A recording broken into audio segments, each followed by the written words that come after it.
साथियों नमस्कार। स्वागत है मित्र आप सभी का आपके अपने चैनल पर। तो आप लोग फटाफट लाइव आ जाएं, क्लास स्टार्ट हो चुकी है मित्र, जो कि Uttar Pradesh police assistant operator, head operator तथा रेडियो ऑपरेटर के साथ साथ यूपी ट्रिपल एससी पेट के लिए भी ये क्लास काफ़ी ज़्यादा इंपॉर्टेंट रहने वाली है मित्र।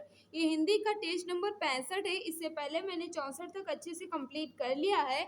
अगर आपने नहीं देखा है तो चैनल की प्लेलिस्ट में जाकर क्रमवार अध्ययन कर लें। काफ़ी ज़्यादा बेहतरीन टेस्ट चलाया जा रहा है मित्र, जो कि उत्तर प्रदेश पुलिस कांस्टेबल के लिए भी और Uttar Pradesh police assistant operator, head operator तथा रेडियो ऑपरेटर के साथ साथ यूपी ट्रिपल एससी पेट के लिए काफ़ी ज़्यादा हेल्पफुल है। तो सभी भाई बहन मिलकर क्लास को शेयर कर देंगे और जिस भाई बहन ने अभी तक क्लास को लाइक नहीं किया है प्लीज़ कर देंगे मित्र। तो बढ़ते हैं क्लास की तरफ और फर्स्ट क्वेश्चन आपके सामने रखते हैं। सभी भाई बहन बताएंगे इसका राइट आंसर क्या हो जाएगा। व्यंजन कितने प्रकार के होते हैं? व्यंजन कितने प्रकार के होते हैं फटाफट बताएंगे। क्वेश्चन नंबर फर्स्ट का राइट आंसर क्या हो जाएगा। काफी ज्यादा इजी क्वेश्चन आपके सामने है मित्र।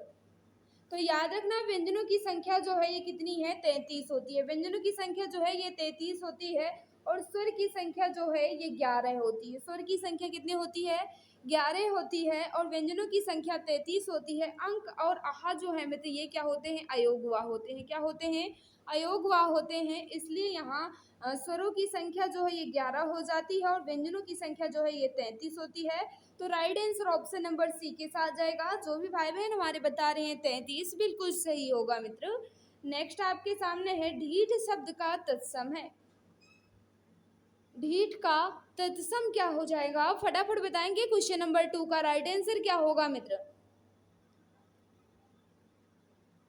ढीठ का तत्सम जो है ये धृष्ट होता है। ऑप्शन नंबर डी यहाँ बिल्कुल परफेक्ट हो जाएगा। जो भी भाई बहन हमारे बता रहे हैं ऑप्शन नंबर डी बिल्कुल सही होगा भाई। नेक्स्ट आपके सामने है साधु का विलोम शब्द है। साधु का विलोम शब्द क्या हो जाएगा यह आपसे पूछ रहा है। फटाफट बताओ क्वेश्चन नंबर 3 का राइट आंसर क्या होगा। सभी भाई बहन फास्ट आंसर करेंगे। तो याद रखना साधु का विलोम की बात कर रहे हैं ना मित्र, तो असाधु होगा। क्या हो जाएगा, साधु का विलोम जो है असाधु होगा और साधु का स्त्रीलिंग पूछता तो साध्वी हो जाता। लेकिन आपसे पूछ रहा है साधु का विलोम या विरुद्धार्थी या विपरार्थक पूछ रहा है तो असाधु हो जाएगा, जो कि ऑप्शन नंबर डी में दिया गया। ऑप्शन नंबर डी वाले हमारे सभी भाई बहन बिल्कुल सही हो जाएंगे। नेक्स्ट आपके सामने है ज्ञानपीठ पुरस्कार किसे प्राप्त नहीं हुआ। और ऑप्शन आपके सामने दे दिए गए हैं, उसमें पूछ रहा है किन्हें ज्ञानपीठ पुरस्कार नहीं दिया गया। तो याद रखना मित्र निर्मल वर्मा को ज्ञानपीठ पुरस्कार मिला है, बिल्कुल मिला है। महादेवी वर्मा जी को तो आप जानते हैं फेमस है, इनकी रचना यामा के लिए मिला है। कृष्णा सोबती को भी मिला है, लेकिन राम कुमार वर्मा जी को नहीं मिला है ज्ञानपीठ पुरस्कार। तो यही इसका राइट आंसर हो जाएगा। ऑप्शन नंबर बी वाले हमारे सभी भाई बहन बिल्कुल सही हो जाएंगे। नेक्स्ट आपके सामने है मेहतरानी का पुल्लिंग है। मेहतरानी का पुल्लिंग शब्द क्या होगा। क्वेश्चन नंबर 5 आपके सामने है, फटाफट बताएंगे राइट आंसर क्या होगा। सभी भाई बहन सोच समझकर इसका राइट आंसर बताएंगे। तो याद रखना मेहतरानी जो है मित्र ये क्या है, कैसा शब्द है, ये स्त्रीलिंग है। कैसा है, स्त्रीलिंग है। इसका पुल्लिंग जो है ये मेहतर होगा। क्या होगा, मेहतर हो जाएगा इसका पुल्लिंग। मेहतरानी जो है ये स्त्रीलिंग है। तो ऑप्शन नंबर सी यहाँ बिल्कुल सही होगा। जो भी भाई बहन हमारे बता रहे हैं मेहतर बिल्कुल सही हो जाएगा। नेक्स्ट आपके सामने है क्वेश्चन नंबर 6, इसका राइट आंसर बताना है। हिंदी में वचन कितने प्रकार के होते हैं। हिंदी में वचन कितने प्रकार के होते हैं फटाफट बताओ। क्वेश्चन नंबर 6 का राइट आंसर क्या होगा। सभी भाई बहन फास्ट आंसर करेंगे। तो याद रखना पूछ रहा है हिंदी में वचन कितने प्रकार के होते हैं। तो हिंदी में वचन 2 प्रकार के होते हैं, एक वचन और बहुवचन। जब आपसे पूछेगा संस्कृत में वचन कितने प्रकार के होते हैं तब आप कहेंगे 3 होते हैं। संस्कृत की बात करेगा तब आप कहेंगे 3 होते हैं, एक वचन, द्विवचन और बहुवचन। लेकिन जब आपसे कहेगा हिंदी में वचन कितने प्रकार के होते हैं तो केवल 2 प्रकार के होते हैं, एक वचन होता है और बहुवचन होता है, जो कि ऑप्शन नंबर ये में दे दिया गया है। ऑप्शन नंबर ये वाले सभी मित्र हमारे बिल्कुल सही हो जाएंगे। निम्नलिखित में सर्वनाम कौन सा है। सर्वनाम क्या है इसका राइट आंसर बताना है। 4 ऑप्शन आपके दे दिए गए हैं सामने, फटाफट बताएंगे।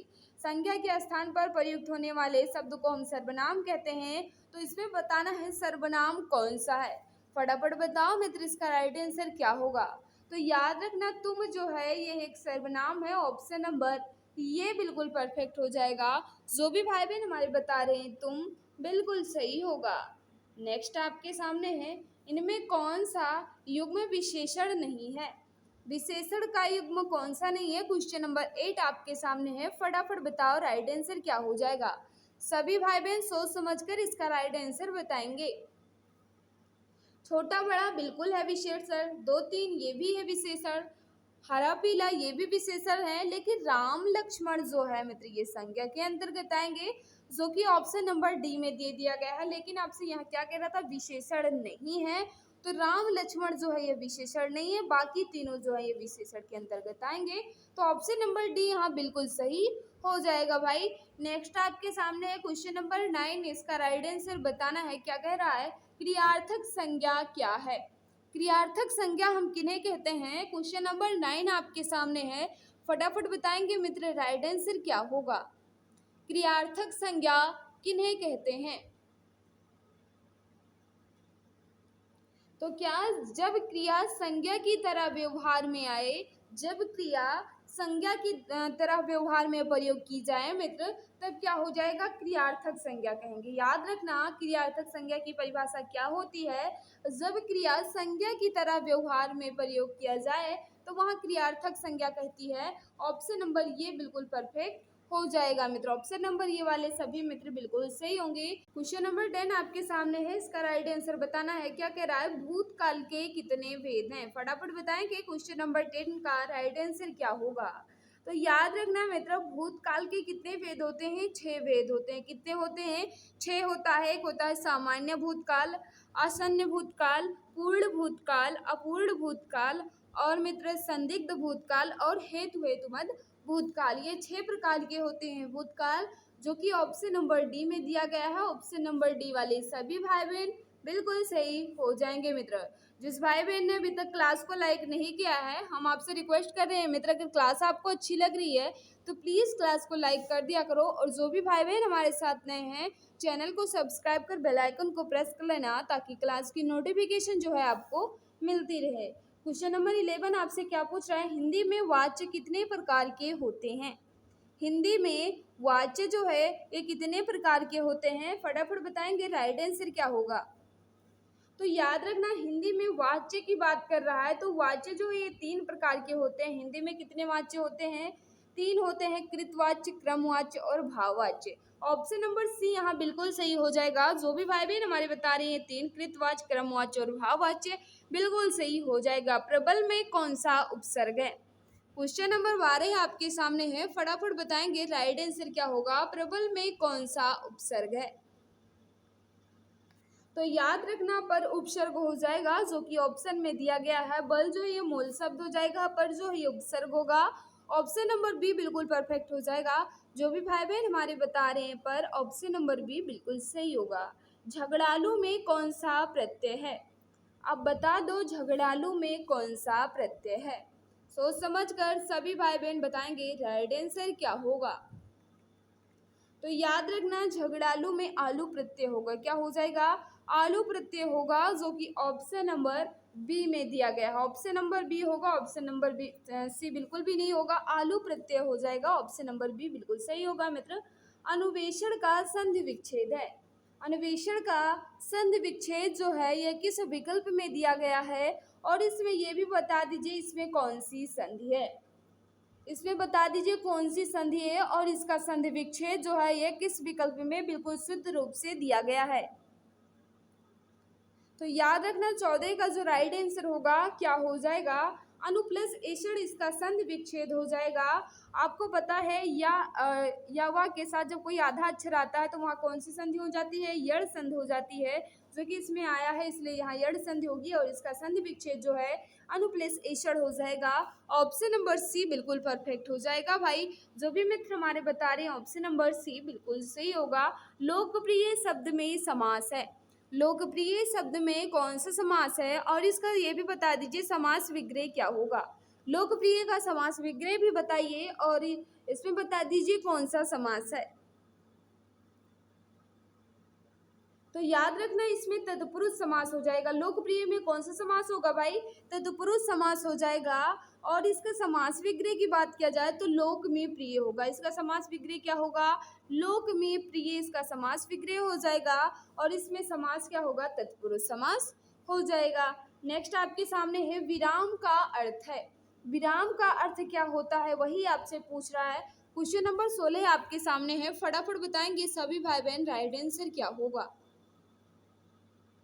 तो याद रखना विराम का अर्थ होता है क्या? विश्राम या आराम या रुकना। तो क्या होगा? विश्राम या आराम या रुकना विराम का अर्थ हो जाता है। ऑप्शन नंबर बी यहाँ बिल्कुल परफेक्ट हो जाएगा। जो भी भाई बहन हमारे बता रहे हैं विश्राम या आराम बिल्कुल सही होगा। नेक्स्ट आपके सामने है घुटने टेकना मुहावरे का अर्थ है। घुटने टेकना इस मुहावरे का उचित अर्थ जो है ये किस विकल्प में दिया गया है? फटाफट बताएंगे। क्वेश्चन नंबर 17 का राइट आंसर क्या होगा? सोच समझकर सभी भाई बहन आंसर देंगे तो बिल्कुल सही है, हार मान लेना होता है। घुटने टेकना मुहावरे का उचित अर्थ जो होता है हार मान लेना होता है भाई। ऑप्शन नंबर सी बिल्कुल परफेक्ट हो जाएगा।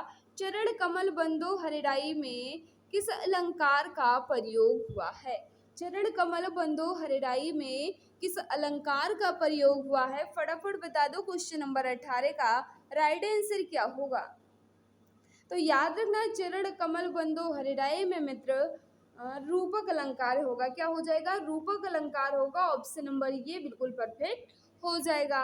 नेक्स्ट आपके सामने क्वेश्चन नंबर 19 बाणभट्ट की आत्मकथा के लेखक हैं। बाणभट्ट की आत्मकथा के लेखक कौन है? क्वेश्चन नंबर 19 आपके सामने है, फटाफट बताएंगे राइट आंसर क्या होगा। तो याद रखना बाणभट्ट की आत्मकथा के लेखक कौन है? क्वेश्चन नंबर 19 का जो राइट आंसर होगा आचार्य हजारी प्रसाद द्विवेदी जी हैं। कौन है? आचार्य हजारी प्रसाद द्विवेदी जी हैं। आचार्य हजारी प्रसाद होगा, महावीर नहीं होगा, ये मत समझ लीजिए। आचार्य हजारी प्रसाद द्विवेदी जी हैं बाणभट्ट की आत्मकथा के लेखक। कब लिखा था? तो 1946 में, ये भी याद रखना मित्र। नेक्स्ट आपके सामने है क्वेश्चन नंबर 20, इसका राइट आंसर बता दो। वह कवि जो तत्काल कविता करे के लिए एक शब्द है। वह कवि जो तत्काल कविता करे उन्हें हम एक शब्दों में क्या कहेंगे? फटाफट बता देंगे सभी भाई बहन। क्वेश्चन नंबर 20 का राइट आंसर क्या होगा? तो याद रखना जो कवि तत्काल कविता लिखे उन्हें हम आशु कवि कहते हैं। क्या कहते हैं? आशु कवि कहते हैं। जो कविता वह कवि जो तत्काल कविता करे उन्हें हम आशु कवि कहते हैं। ऑप्शन नंबर सी बिल्कुल सही होगा। क्वेश्चन नंबर 21 है मित्रों, फटाफट बताएंगे राइट आंसर क्या होगा। संवत्सर का पर्यायवाची है। संवत्सर का समानार्थी या पर्यायवाची जो है ये किस विकल्प में दिया गया है? सोच समझकर बताओ। क्वेश्चन नंबर 21 का राइट आंसर क्या होगा? सभी भाई बहन बताएंगे, काफी ज्यादा इंपॉर्टेंट क्वेश्चन आपके सामने है। तो याद रखना संवत्सर का पर्यायवाची या समानार्थी जो है ये वर्ष होता है। क्या होता है? वर्ष होता है, या कहा जाए साल होता है। क्या होता है? साल भी कहा जाता है और अब्द भी कहा जाता है। 3-4 पर्यायवाची याद रखना। संवत्सर भी कहा जाता है, साल भी कहा जाता है, वर्ष भी कहा जाता है और अब्द भी कहा जाता है। तो ऑप्शन नंबर ये यहाँ बिल्कुल परफेक्ट हो जाएगा। नेक्स्ट आपके सामने कपिल का एक अर्थ नहीं है। कपिल का अर्थ नहीं है, फटाफट बताएंगे राइट आंसर क्या होगा मित्र। सभी भाई बहन बता दो। कपिल का अर्थ नहीं है। तो कपिल का अर्थ होता है कुत्ता। कुत्ता भी होता है कपिल का अर्थ। और क्या होता है? चूहा भी होता है, सूर्य भी होता है, लेकिन ब्रह्मा नहीं होता है। ऑप्शन नंबर डी यहाँ बिल्कुल परफेक्ट हो जाएगा। कपिल का अर्थ जो है मित्र ये कुत्ता भी होता है, चूहा भी होता है, सूर्य भी होता है, लेकिन ब्रह्मा बिल्कुल भी नहीं होता। तो ऑप्शन नंबर डी बिल्कुल सही हो जाएगा। नेक्स्ट आपके सामने एक क्वेश्चन नंबर 23, इसका राइट आंसर बताना है। आभरण और आमरण के अर्थ क्रमशः हैं। आभरण का अर्थ क्या होता है और आमरण का अर्थ क्या होता है, यही आपसे पूछ रहा है। फटाफट बताएंगे 23 का राइट आंसर क्या होगा। सोच समझकर सभी भाई बहन फास्ट आंसर करेंगे, काफी ज्यादा इंपॉर्टेंट क्वेश्चन आपके सामने है। तो याद रखना आभरण का क्या होता है मित्र? क्या होता है? जेवर होता है। आभरण का क्या होता है? जेवर होता है और अमरण का होता है मृत्यु पर्यंत। क्या होता है? मृत्यु पर्यंत। तो जो कि ऑप्शन में ए में दिया गया है, ऑप्शन ये यहाँ बिल्कुल परफेक्ट हो जाएगा, जेवर और क्या होगा? मृत्यु पर्यंत। ऑप्शन नंबर ये बिल्कुल सही हो जाएगा। नेक्स्ट आपके सामने है, विस्मयादि बोधक अव्यय के कितने भेद हैं? विस्मयादि बोधक अव्यय के कितने भेद हैं? क्वेश्चन नंबर 24 आपके सामने है, फटाफट बताएंगे राइट आंसर क्या होगा। तो बिल्कुल सही है, विस्मयादि बोधक अव्यय के कितने भेद होते हैं मित्र? तो कहीं कहीं 7 है, लेकिन मुझे लग रहा है विस्मयादि बोधक अव्यय के 8 भेद होते हैं। एक होता है शोक बोधक, तिरस्कार बोधक, विस्मयादि बोधक और मित्र संबोधन बोधक, हर्ष बोधक, आशीर्वाद बोधक, भय बोधक, अनुमोदन और मित्र अनुमोदन बोधक। ये 8 प्रकार के होते हैं जातक की। तो बिल्कुल सही हो जाएगा ऑप्शन नंबर डी। विस्मयादि बोधक अव्यय के कितने भेद होते हैं? 8 होते हैं। ऑप्शन नंबर डी बिल्कुल सही हो जाएगा। ऑप्शन नंबर डी वाले हमारे सभी भाई बहन बिल्कुल सही होंगे। अंतरिक्ष में कौन सा उपसर्ग है? अंतरिक्ष में किस उपसर्ग का प्रयोग किया है, यह आपसे पूछ रहा है। क्वेश्चन नंबर 25 आपके सामने है, फटाफट बताएंगे राइट आंसर क्या होगा। तो याद रखना, अंतरिक्ष में किस उपसर्ग का प्रयोग किया गया है? अंतर उपसर्ग का है, अंतर उपसर्ग का प्रयोग किया गया है। ऑप्शन नंबर डी बिल्कुल सही हो जाएगा। नेक्स्ट आपके सामने क्वेश्चन नंबर 26, इसका राइट आंसर बताना है। सभी भाई बहन बताएंगे राइट आंसर क्या हो जाएगा। क्या कह रहा है? जहाँ गांठ तहाँ रस नहीं, यह जानत सब कोय, मढ़ियेतर की गांठ में गांठ काट रसोई। इन पंक्तियों में कौन सा अलंकार है? ये जो पंक्तियां लिखी गई हैं, इन पंक्ति में किस अलंकार का प्रयोग किया गया है, यह आपसे पूछ रहा है। फटाफट बताएंगे क्वेश्चन नंबर 26 का राइट आंसर क्या होगा। जहाँ गांठ तहाँ रस नाय, ये जानत सब कोय, मढ़ियेतर की गांठ में गांठ गांठ रसोई। इसमें किस अलंकार का प्रयोग हुआ है? तो याद रखना, इसमें श्लेष अलंकार है। ऑप्शन नंबर बी यहाँ बिल्कुल सही हो जाएगा। नेक्स्ट आपके सामने है, किस शब्द में आउ प्रत्यय नहीं है? किस शब्द में आउ प्रत्यय नहीं है? 27 आपके सामने है, फटाफट बता देंगे राइट आंसर क्या होगा। तो याद रखना, टिकाऊ में आउ प्रत्यय है, बिकाऊ में भी आउ प्रत्यय है, चलाऊ में भी आउ प्रत्यय है, लेकिन बाजारू में आउ प्रत्यय नहीं है। ऑप्शन नंबर सी यहाँ बिल्कुल सही होगा, क्योंकि आपसे पूछ रहा था आउ प्रत्यय नहीं है, तो बाजारू में आउ प्रत्यय नहीं है। ऑप्शन नंबर सी यहाँ बिल्कुल सही हो जाएगा। जो भी भाई बहन हमारे बता रहे हैं बाजारू बिल्कुल सही होगा। क्वेश्चन नंबर नेक्स्ट आपके सामने है मित्र, इसका राइट आंसर बताना है क्या हो जाएगा। क्या कह रहा है? मिलन के भाव में अश्रु, क्रोध जागृत होने पर शस्त्र संचालन, उसके बाद क्या है? कठोर वाणी, आंखों का लाल हो जाना क्या कहलाता है? फटाफट बताएंगे क्वेश्चन नंबर 28 का राइट आंसर क्या होगा। मिलन के भाव में अश्रु, क्रोध जागृत होने पर शस्त्र संचालन, कठोर वाणी, आंखों का लाल हो जाना क्या कहलाता है? तो अनुभाव कहलाता है। क्या कहलाता है भाई? अनुभाव कहलाता है ये सब हो। तो ऑप्शन नंबर सी बिल्कुल सही हो जाएगा। वर्ण और मात्रा की दृष्टि से छंद के कितने भेद हैं? वर्ण और मात्रा की दृष्टि से छंद के कितने भेद हैं? क्वेश्चन नंबर 29 आपके सामने है, फटाफट बताओ राइट आंसर क्या होगा। तो याद रखना, वर्ण और मात्रा की दृष्टि से छंद के 2 भेद हैं। ऑप्शन नंबर बी बिल्कुल परफेक्ट होगा। नेक्स्ट आपके सामने है, सूर्यकांत त्रिपाठी निराला की रचना नहीं है। इसमें आपसे पूछ रहा है कौन सी रचना जो है ये सूर्यकांत त्रिपाठी निराला जी की नहीं है। फटाफट बता दो मित्र, क्वेश्चन नंबर 30 का राइट आंसर क्या होगा। सभी भाई बहन बताएंगे इसका राइट आंसर क्या हो जाएगा। तो याद रखना, राम की भक्ति पूजा जो है ये सूर्यकांत त्रिपाठी निराला जी की है, बिल्कुल है। तुलसीदास जो है ये भी निराला जी की रचना है। सरोज स्मृति ये भी निराला जी की है। लेकिन प्रिय प्रवास जो है मित्र, ये अयोध्या सिंह उपाध्याय हरिओध जी की है। किसकी है?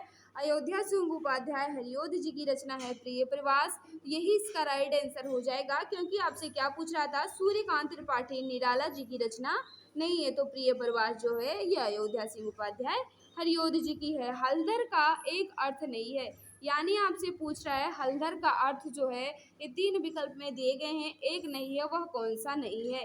फटाफट बता दो मित्र, क्वेश्चन नंबर 31 का राइट आंसर क्या होगा। सभी भाई बहन सोच समझकर इसका राइट आंसर बताएंगे।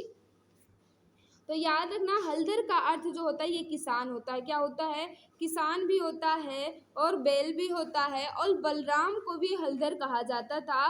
तो ये तीनों हो जाएंगे, लेकिन भैंस जो है यह हलधर नहीं है। ऑप्शन नंबर बी बिल्कुल परफेक्ट होगा। किसान को भी हलधर कहते हैं मित्र, बैल को भी कहते हैं और बलराम को भी कहते हैं, लेकिन भैंस इसका राइट आंसर होगा, क्योंकि यहाँ कह रहा था अर्थ नहीं है। नेक्स्ट आपके सामने है निंदा का विलोम है। निंदा का विलोम जो है ये किस विकल्प में दिया गया है? फटाफट बताएंगे राइट आंसर क्या होगा। निंदा का विलोम जो है स्तुति होता है, लेकिन ऑप्शन में है नहीं, तो सोच समझ कर बताओ इसका राइट आंसर क्या होगा। तो श्लाघा इसका राइट आंसर हो जाएगा। ऑप्शन नंबर सी है बिल्कुल परफेक्ट हो जाएगा मित्र। नेक्स्ट आपके सामने है, इसका राइट आंसर बताना है। क्वेश्चन नंबर 33 फटाफट बताएंगे राइट आंसर क्या होगा। जिसका हाथ बहुत तेज चलता है वाक्यांश के लिए एक शब्द है। जिसका हाथ बहुत तेज चलता है उस वाक्यांश के लिए एक शब्द बताना है।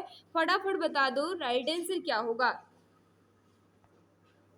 तो याद रखना क्षिप्रहस्त कहते हैं जिसका हाथ बहुत तेज चलता, उन्हें क्षिप्रहस्त कहते हैं मित्र। ऑप्शन नंबर सी वाले हमारे सभी भाई बहन बिल्कुल सही हो जाएंगे। हम आपसे रिक्वेस्ट करते हैं मित्र, अगर अभी तक आपने क्लास को लाइक नहीं किया है तो प्लीज मित्र क्लास को लाइक कर दिया करो, क्योंकि आपके एक ही लाइक से बहुत बड़ा इफेक्ट पड़ता है। तो प्लीज कर दिया करो, और कम से कम मित्र क्लास को शेयर कर दो, ताकि और भी फ्रेंड्स हमारे साथ जुड़ सकें, उन्हें भी इस क्लास का लाभ मिल सके मित्र। तो प्लीज क्लास को शेयर कर दिया करो। क्या कह रहा था? तो बिल्कुल सही हो जाएगा, क्षिप्रहस्त इसका राइट आंसर होगा। ऑप्शन नंबर सी बिल्कुल परफेक्ट हो जाएगा। नेक्स्ट आपके सामने है क्वेश्चन नंबर 34, इसका राइट आंसर बताना है। कौन सा वाक्य अशुद्ध है? कौन सा वाक्य जो है अशुद्ध है, यह आपसे पूछ रहा है। फटाफट बताएंगे राइट आंसर क्या होगा। तो अशुद्ध की बात कर रहा है, तो पहला वाक्य जो है ये पैतृक संपत्ति में हिस्सा होता है, ये तो वर्तनी की दृष्टि से, और यह वाक्य जो है बिल्कुल शुद्ध है। फिर दूसरा क्या लिखा है? सूर और तुलसी क्रमशः ब्रजभाषा अवधि के श्रेष्ठ कवि हैं, बिल्कुल सही है। सूरदास जी ब्रजभाषा के और तुलसी जी अवधि के, बिल्कुल सही है मित्र। तीसरा क्या लिखा है? शुद्ध गाय का दूध स्वास्थ्य के लिए लाभदायक होता है। यहाँ मित्र कहा जाए अरेंजमेंट जो है ये गलत रूप से लिखा गया है। कहा जाए तो क्या होगा? गाय का शुद्ध दूध स्वास्थ्य के लिए लाभदायक होता है, इस तरह होना चाहिए था। गाय का शुद्ध दूध स्वास्थ्य के लिए लाभदायक होता है, तो यही अशुद्ध हो जाएगा। ऑप्शन नंबर सी बिल्कुल परफेक्ट होगा। ऑप्शन नंबर सी वाले सभी भाई बहन बिल्कुल सही हो जाएंगे। हम लोग आपका आभार मानते हैं, यह भी बिल्कुल सही है, लेकिन ऑप्शन नंबर सी जो है ये गलत है। नेक्स्ट आपके सामने है क्वेश्चन नंबर 35, इसका राइट आंसर बताओ। जब किसी वस्तु का अलग होने के अर्थ में प्रयोग किया जाता है तो वहाँ कौन सा कारक प्रयुक्त किया जाता है? जब किसी वस्तु का अलग होने के अर्थ में प्रयोग किया जाता है तो वहाँ किस कारक को प्रयोग किया जाता है, यह आपसे पूछ रहा है। 35 का बता दो राइट आंसर क्या होगा। तो याद रखना जब अलगाव की स्थिति पैदा होती है तो क्या होता है? अपादान कारक हो जाता है। ऑप्शन नंबर डी बिल्कुल परफेक्ट होगा। जब किसी वस्तु को अलग होने के अर्थ में प्रयोग किया जाता है मित्र तो अपादान कारक होता है। ऑप्शन नंबर डी बिल्कुल सही हो जाएगा। नेक्स्ट आपके सामने है मनुष्य पर्वत नदी किस प्रकार की संज्ञा है? मनुष्य पर्वत नदी जो है ये किस प्रकार की संज्ञा है? 36 का बता दो राइट आंसर क्या होगा। फटाफट बताएंगे सभी भाई बहन।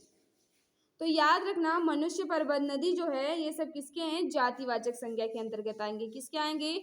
जातिवाचक संज्ञा के अंतर्गत आएंगे। अगर विशेष नाम दे दिया जाएगा गंगा तब हो जाएगा व्यक्तिवाचक, लेकिन जब कहा नदी पर्वत मनुष्य ये सब क्या होंगे? जातिवाचक संज्ञा के अंतर्गत आएंगे मित्र। नेक्स्ट आपके सामने क्वेश्चन नंबर 37, इसका राइट आंसर बताना है। बिन मांगे मोती मिले मांगे न मिले, उसके बाद खाली स्थान दे दिया गया है, रिक्त स्थान की पूर्ति कीजिए। इसमें क्या फिल किया जाए मित्र ताकि ये पंक्ति जो है ये पूर्ण हो जाए? फटाफट बताएंगे सोच समझकर इसका राइट आंसर क्या होगा। बिन मांगे मोती मिले मांगे न मिले, क्या फिल किया जाए इसमें? तो बिल्कुल सही है, भीख। क्या फिल किया जाएगा? भीख फिल किया जाएगा।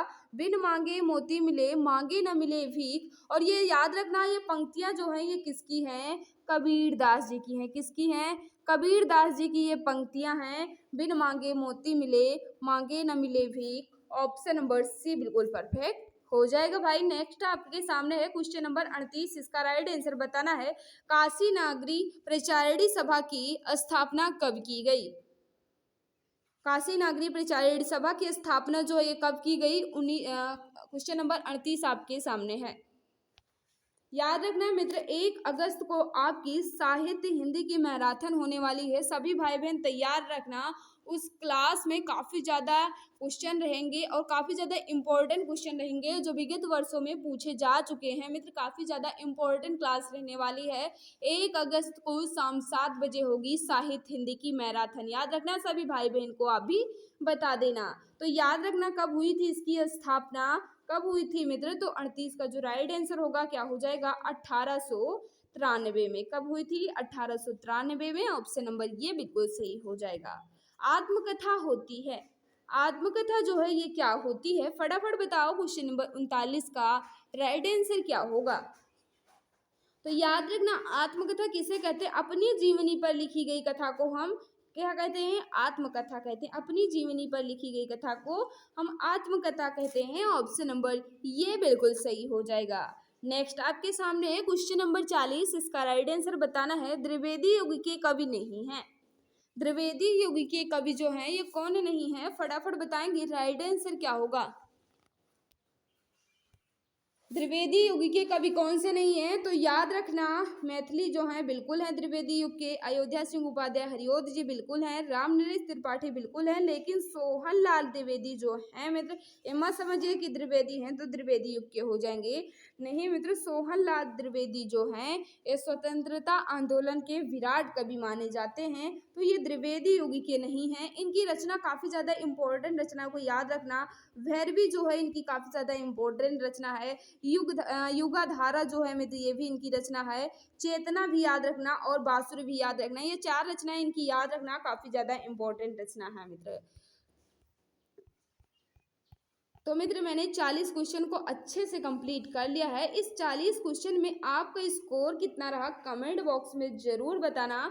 अगर किसी क्वेश्चन में डाउट है तो आप कमेंट कर पूछ सकते हैं मित्र। क्लास कैसी भी लगी हो प्लीज़ बता दिया करो, और जिस भाई बहन ने अभी तक क्लास को लाइक नहीं किया है प्लीज़ मित्र क्लास को लाइक कर दो, और जो भी भाई बहन क्लास को शेयर नहीं करते प्लीज़ मित्र अपने 1 या 2 दोस्तों को क्लास को शेयर कर ही दिया करो ताकि उन्हें भी इस क्लास का लाभ मिल सके। जो भी भाई बहन जो भी मित्र हमारे साथ नए हैं चैनल को सब्सक्राइब कर बेल आइकन को प्रेस कर लेना ताकि क्लास की नोटिफिकेशन आपको मिलती रहे। तो आज की क्लास में आपका स्कोर कितना रहा जरूर बताना। क्लास आपको कैसी लगी ये भी बता देना, और ये भी बता देना कि 1 अगस्त के मैराथन के लिए आप तैयार हैं या नहीं। अब सरकारी नौकरी पाना हुआ और भी आसान। अब आपका सपना होगा अपना। जी हाँ, अगर आप किसी भी गवर्नमेंट जॉब जैसे UP police constable, assistant operator, head operator या फिर रेडियो ऑपरेटर या यूपी लेखपाल या किसी भी गवर्नमेंट जॉब की तैयारी कर रहे हैं तो आपके लिए सुनहरा मौका है। आप YouTube channel exam Guruji by Arvind sir के साथ जुड़कर अपनी तैयारी को और भी परफेक्ट बना सकते हैं। इस चैनल के माध्यम से आपको free live classes, recorded classes और गवर्नमेंट जॉब के नोटिफिकेशन आपको टाइम टू टाइम अपडेट मिला करेंगे। इसके अलावा सारी क्लासेस के PDF, हैंड रिटन नोट्स और बुक्स बिल्कुल फ्री में Telegram channel exam Guruji by Arvind sir पर मिलेगा। इसके लिए आप टेलीग्राम पर सर्च करें exam Guruji by Arvind sir और फाइल वाले ऑप्शन पर क्लिक करके हर एक क्लास की PDF, हैंड रिटन नोट्स एवं बुक्स को बिल्कुल फ्री में पा सकते हैं। गाइस अगर आप मुझे इंस्टाग्राम पर फॉलो करना चाहते हैं तो इंस्टाग्राम पर सर्च करें अरविंद जायसवाल 000 और वहां पर भी मुझे DM कर सकते हैं। कोई भी समस्या है तो वहां पर भी आप मुझसे संपर्क करना चाहते हैं तो संपर्क कर सकते हैं।